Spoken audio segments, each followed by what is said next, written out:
जिंदा दिलों के शहर लाहौर में अब चलने लगी है चिंची गदागारी।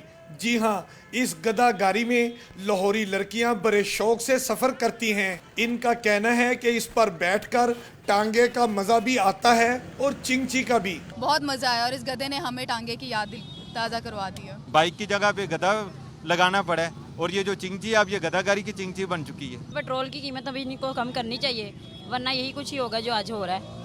गधा ही बांधेंगे लोग आगे गाड़ियों में। बहुत सुकून है और इससे जो गधे वाले हैं उनको भी रोजगार इससे जो है वो मिलता है। चिंची गदागारी चलाने वाले मेहनत कश कहते हैं कि चिंची को रवां दवां रखने वाली मोटरसाइकिल ही नहीं, पेट्रोल भी बहुत महंगा है, जबकि चिंची गदागारी का गधा भी सस्ता और इसकी खुराक भी। 100 रुपये का राशन खाता, उसमें मैं 500 का पेट्रोल डलवाता था, मुझे कुछ नहीं शाम को प्रभावित होती। इसमें मैं 1000-1200 शाम को ले जाता हूँ, मैं बहुत खुश हूँ। चिंची गदागारी वाले इसलिए भी खुश हैं कि उनकी ट्रैफिक चालान से भी जान छूट गई। कहते हैं कि ट्रैफिक पुलिस के पास गधे का चालान करने का कोई कानून ही मौजूद नहीं।